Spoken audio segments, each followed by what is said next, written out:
விஜய் மேலே கோயம்புத்தூர்ல ஒருத்தவங்க கம்ப்ளைண்ட் கொடுத்துருக்காங்க சார். எங்கள் குழந்தைங்களை வந்து அவர் பேசி அப்பா அம்மாவை வந்து விசிலுக்கு ஓட்டு போட சொல்லுங்க, மன ரீதியாக வந்து பாதிக்கப்பட்டிருக்குன்னு சொல்லி கோயம்புத்தூர்ல கம்ப்ளைண்ட் கொடுத்தாங்க சார். என்ன விஜய் அப்படி பண்ணிட்டாரு, என்ன ஒரு புரட்சி பண்ணிட்டாரு, என்ன ஒரு மக்களுக்காக போராடிட்டாரு, என்ன பாதிக்கப்பட்ட மக்களுக்கு என்ன உதவி செஞ்சாரு, எவ்வளவோ நிகழ்வுகள் தமிழ்நாட்டில் நடந்தது. இதில் எதுலேயுமே சேராத தான் விஜய். இந்த விஜய் ஃபேன்ஸுங்க பண்ணுற ஒரு அட்டகாசம், கோணங்கித்தனம், கோமாளித்தனம், அதுக்கு வேறு என்னென்ன பட்டப்பேர் கொடுக்கலாமோ தெரியல.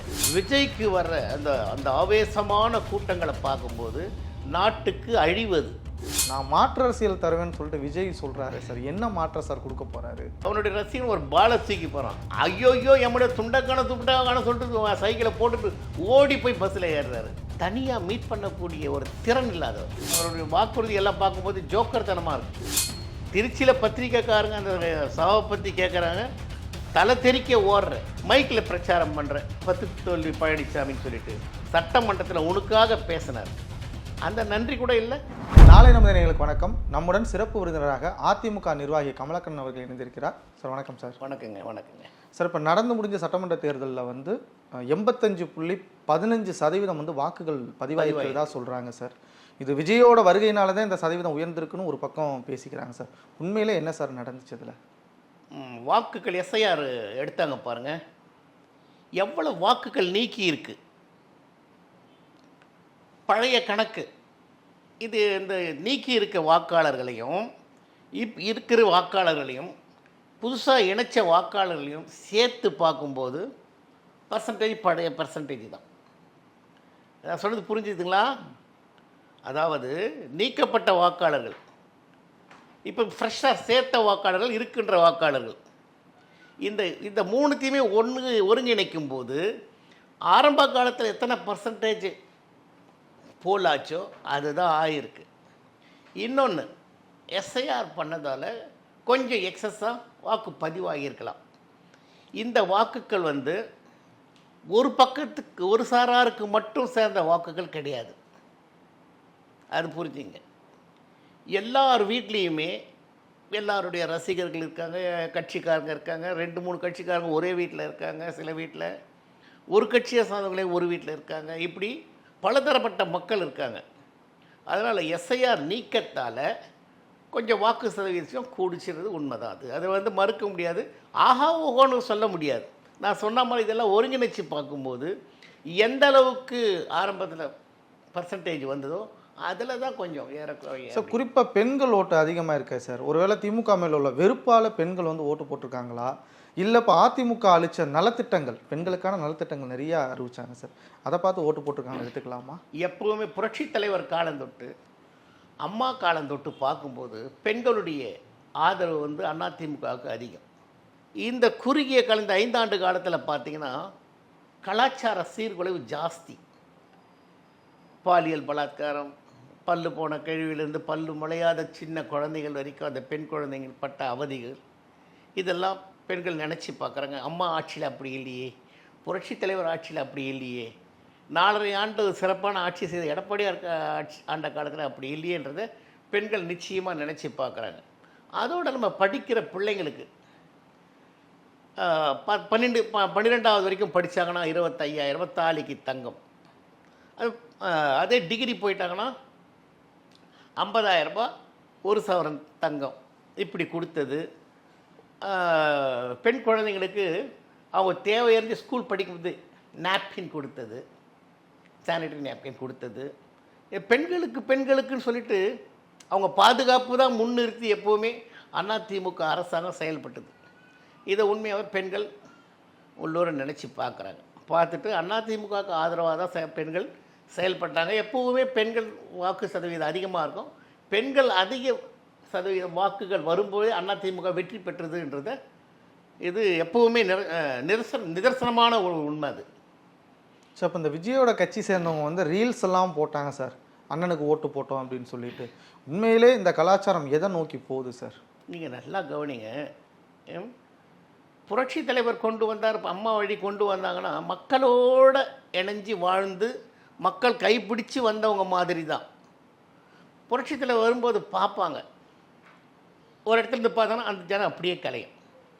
ஆனால் விஜய்க்கு வந்து அவன் பின்னாடியே ஓடுறாங்க. அந்த ஜனக்கட்டு அங்கேயே நின்றுல அப்படி அப்படி அப்படி அப்படி சேர்ந்து சேர்ந்து சேர்ந்து ஒன்றா காமிச்சாங்களே தவிர வேற ஒரு பெரிய மாஸ்லாம் ஒன்றும் கிடையாது.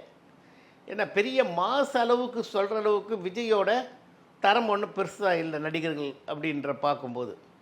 அப்படியே இருந்தாலும் ஒரு நல்ல நடனம் செய்வார், அதனால் ஒரு மாஸ் இருக்குதுன்னு சொன்னாலும் அது எல்லாமே ஓட்டாக மாறிடக்கூடியதே கிடையாது. ஏன் கேட்டால் ஒவ்வொரு கட்சியிலையும் இருக்கிறவங்க கூட விஜய்க்கு ஃபேனாக தான் இருப்பான். நான் கூட அவருடைய படத்தை ரசித்து பார்ப்பேன், எங்கள் வீட்டில் இருக்கிறவங்க கூட ரசித்து பார்ப்பாங்க.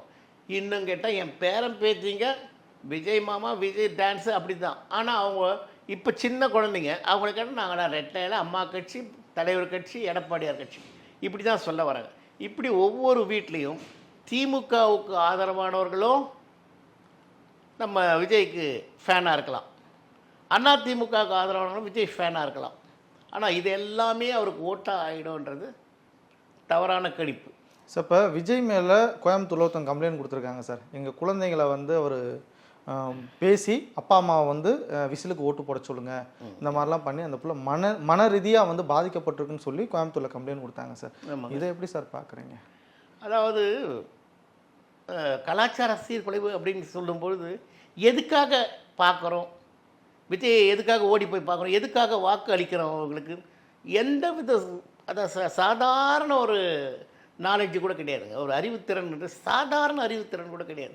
எதுக்காக, ஏன் விஜய்க்காக, என்ன விஜய் அப்படி பண்ணிட்டாரு, என்ன ஒரு புரட்சி பண்ணிட்டாரு, என்ன ஒரு மக்களுக்காக போராடிட்டாரு, என்ன பாதிக்கப்பட்ட மக்களுக்கு என்ன உதவி செஞ்சார்.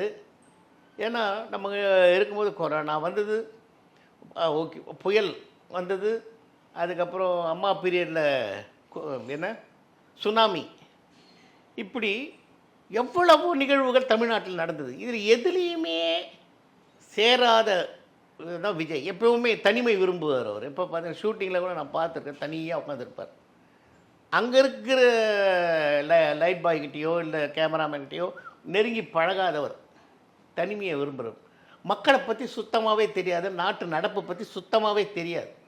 எதுக்காகடா போகிறோம் இந்த மக்கள், அவன் பேட்டி கொடுக்குறத பார்த்தா ஐயய்ய என்னடா இவ்வளோ ஒரு அசிங்கமத்தானமான நாட்டிலே அப்புறம் பக்கத்து மாநிலம் காரி துப்புறாங்க. உண்மையாகவே இந்த கூட்டத்தை பார்த்து என்னடா உன் தமிழ்நாட்டு மக்கள் சொல்லிட்டு இந்த பெண்கள் பேட்டி கொடுக்கறது, நான் அதை வந்து கொச்சைப்படுத்த விரும்பலை, அவ்வளோ கேவலமான தனம் பேட்டி கொடுக்கறது. இப்படியெல்லாம் பார்க்கும்போது தமிழ்நாட்டு மக்கள் ரொம்ப வேஸ்ட்டுன்ற மாதிரி தரக்குறைவான இது உலக லெவலில் ரீச் ஆகிருக்குது. இந்த விஜய் ஃபேன்ஸுங்க பண்ணுற ஒரு அட்டகாசம், கோணங்கித்தனம், கோமாளித்தனம், அதுக்கு வேறு என்னென்ன பட்டப்பேர் கொடுக்கலாமோ தெரியல. இப்படிப்பட்ட ஒரு கூட்டத்தை தமிழ்நாட்டுக்குள்ளே இருக்கிறாங்களா, படிக்காத கூட்டமாக இருக்குதுங்களா, இல்லை படித்து முட்டாள்தனமாக இருக்காங்களா, என்னன்னே தெரியலைங்க. அது உண்மையாகவே இது நாட்டுக்கு நல்லதில்லை. ஒட்டு மொத்தத்தில் பார்த்தா விஜய்க்கு வர்ற அந்த அந்த ஆவேசமான கூட்டங்களை பார்க்கும்போது நாட்டுக்கு அழிவது. சார் இப்போ அதிமுக திமுக ரெண்டுமே இத்தனை வருடங்களாக தமிழ்நாட்டை ஆண்டிருக்காங்க, நிறைய நலத்திட்டங்களை கொடுத்துருக்காங்க மக்களுக்கு. ஆனால் மக்கள் ஒரு புதிய சக்தியாக விஜயை பார்க்குறாங்களா? அதிக ஆண்டுகள் தமிழ்நாட்டை ஆண்டதை வந்து அதிமுக ஆட்சி காலத்தில் 30-32 ஆண்டுகளாக தமிழ்நாடு ஆண்டு இருக்கும். அதே மாதிரி திமுகவும் 20 ஆண்டுகள் பயணிச்சிருக்காங்க. நாடு சுதந்திரம் அடைஞ்சு எப்படி எப்படி இருந்தது, இந்த ரெண்டு கட்சியும் நான் திமுகவையும் சேர்த்து சொல்கிறேன், இந்த நாட்டு மக்களுக்கு வளர்ச்சி எந்த விதமாக கொடுத்துருப்பாங்க. ஏன்னா நிறைய ஆண்டுகள் ஆண்ட கட்சி வேறு எந்த கட்சியும் ஆளலை. இவங்க ஆண்டதால தான், ரெண்டு திராவிட கட்சிகளும் மாறி மாறி ஆண்டதால தான் இந்த அளவுக்கு வளர்ச்சி இந்தியா முழுமைக்கும் பார்க்கும்போது தமிழ்நாடு சிறந்து விளங்குறதுக்கு காரணம் 32 ஆண்டுகள் அதிமுக ஆண்டு பெரிய வளர்ச்சி திட்டங்களை கொண்டு வந்தாங்க. இன்றைக்கி சாலை வசதிகளாக இருக்கட்டும், மின்சார வசதியாக இருக்கட்டும், போக்குவரத்து துறையாக இருக்கட்டும், மற்றபடி ஸ்டாலின் ஆண்டு 5 ஆண்டு காலத்தை விட்டுட்டு பார்க்கும்பொழுது வளர்ச்சி வளர்ச்சி வளர்ச்சி வளர்ச்சி வளர்ச்சியை நோக்கித்தான் உலக நாடுகள் கூட நம்ம இந்தியாவில் இருக்கிற அதர் ஸ்டேட்டு கூட போட்டி போட்டு வளர்ந்தது தமிழ்நாடு மட்டும்தான். அதனால தான் இவ்வளோ வளர்ச்சியை தவிர அந்த வளர்ச்சி விஜய் தான் கொடுப்பார், அதான் வளர்ந்து விட்ட மாநிலம் தானே. வட மாநிலத்துக்காரங்களாம் இங்கே வந்து வேலை செஞ்சிட்டு இருக்காங்க. வளர்ந்து விட்ட மாநிலம். இன்னைக்கு எத்தனை ஆயிரம் கோடி வடநாட்டுக்கு போகுது தெரியுங்களா? தமிழ்நாட்டு பணம். அப்போ காரணம் என்ன? நல்ல வளர்ச்சி அடைஞ்சிருச்சு. இங்கே வந்து எல்லாம் வேலைக்கு வராங்க, இங்கே நல்லா புழங்குறாங்க. இந்த போன 5 ஆண்டை விட்டுருங்க ஸ்டாலின் ஆட்சி. அந்த 5 ஆண்டில் என்னென்ன கொடுமைகள்லாம் வடநாட்டு பெண்களுக்கு எல்லாருக்குமே நடந்தது, வெட்டுறது குட்டுறது எல்லாமே நடந்தது. போதை கலாச்சாரம் இதெல்லாம் விட்டுட்டு பார்க்கும்பொழுது இந்த திராவிட கட்சிகள் ஆண்ட வரைக்கும் தமிழ்நாட்டை சிறந்த மாநிலமாக தான் ஆக்கி வச்சுருக்குங்க. சார் இவ்வளோ மாற்றம் வந்ததுக்கப்புறம் தமிழ்நாடு நான் மாற்று அரசியல் தருவேன்னு சொல்லிட்டு விஜய் சொல்கிறாரு சார். என்ன மாற்றம் சார் கொடுக்க போகிறாரு? அவரே மாறலையே. ஒன்றும் இல்லைங்க, சைக்கிள் ஓட்டிகிட்டு வராரு. அவனுடைய ரசிகன் ஒரு பாலை தூக்கி போகிறான். ஐயோயோ எம்முடைய துண்டக்கான சொல்லிட்டு சைக்கிளை போட்டுட்டு ஓடி போய் பஸ்ஸில் ஏறுறாரு. தனியாக மீட் பண்ணக்கூடிய ஒரு திறன் இல்லாதவர், தனியாக ஃபேஸ் பண்ணக்கூடிய ஒரு திறன் இல்லாதவர். நீங்கள் இது வரைக்கும் பாருங்கள், இப்போ கேம்பெயின் வந்து எலெக்ஷன் கேம்பெயின் 1 மாதம் அப்படி போயிட்டு இருந்தது. 15 நாள் கட்சிக்கு லீவ் விட்டார் அவர். அந்த 14 நாளும் வந்து அரை மணி நேரம் 10 நிமிஷம் 15 நிமிஷம் தான் பிரச்சாரம். நாட்டு மக்களுக்கு நான் என்ன செய்ய போகிறேன், என்னுடைய வாக்குறுதிகள் என்ன, அதெல்லாம் பார்த்தீங்கன்னா ரொம்ப அவருடைய வாக்குறுதி எல்லாம் பார்க்கும்போது ஜோக்கர் தனமாக இருக்குது. நாட்டை வந்து இன்னும் அதாவது பக்கத்து மாதிரிலாம் பார்த்து சிரிக்கிற மாதிரி ஜோக்கர் தனமாக தான் இருக்கு அவனுடைய வாக்குறுதிகள்லாம். என்ன செய்ய போகிறேன், இவங்க என்ன தவறு செஞ்சாங்க, அதெல்லாம் சுட்டி காட்டலைங்க. அதெல்லாம் சுட்டி காட்டாமல் நான் வந்து மாற்றத்தை கொடுக்க போகிறேன். என்ன மாற்றத்தை நீ கொடுக்க போகிறேன், என்ன மாறுதல் இல்லை, அவங்க என்ன குறைகள் செஞ்சாங்க, அதை நீ சுட்டி காட்டி இருந்தால் நீ மாற்றத்தை கொடுப்ப அப்படின்ற நம்பிக்கை இருக்கலாம். நீ ஒன்றுமே சொல்லலையே. உன் வாயிலிருந்து முத்து உதர்ற 10 நிமிஷம் கட்சிக்கு லீவ் விடுற, இப்படிப்பட்ட போக்கு தான் போயிட்டு இருந்தே தவிர நீ ஒரு பெரிய மாற்றத்தை கொடுக்குற அளவுக்கு உங்களுடைய செயல்திறன் ஒன்றுமே இல்லை. சார் இப்போ கடைசி பிரச்சாரம் நாளன்னைக்கு எடப்பாடி பழனிசாமியை ரொம்ப ஒரு 10 தோல்வி பழனிசாமிலாம் வந்து அவர் விமர்சனம் பண்ணார் சார். இது உண்மையிலே இது மக்களை கவர்றதுக்காக பண்ணாரா இல்லை யாரோட தூண்டுதல் பேர் எதுவும் பண்ணாரா சார்? அருமையான கேள்வி. இதில் எங்களுக்கே கூட சில எண்ணங்கள் இருக்குதுங்க. திமுக எப்பவுமே கட்சியை உடைக்கிறது, அது அவங்களுக்கு நல்ல கைவந்த கலை. அந்த வகையில் ஏதோ பேரம் பேசி விஜயை தூண்டி விட்டு ஏதாவது பண்ணியிருக்காங்களோன்ற சந்தேகம் எனக்கும் இருக்குது. அதில் வந்து மாற்று கருத்து கிடையாது. ஏன்னு கேட்டிங்கன்னா, காலையில் ஸ்டாலின் கடைசி நாள் பிரச்சாரத்தை முடிக்கிறார், அடுத்தது எடப்பாடியார் முடிக்கிறார். ஃபைனல் அடி நம்ம அடித்தா நல்லா சொல்லிட்டு எடப்பாடியை தொட்டு பார்த்து நீ உன்னுடைய படம் மாஸ்டர் படம் ரிலீஸ் ஆகிறதுக்கு கூட எவ்வளோ தடங்கள் இருந்தது.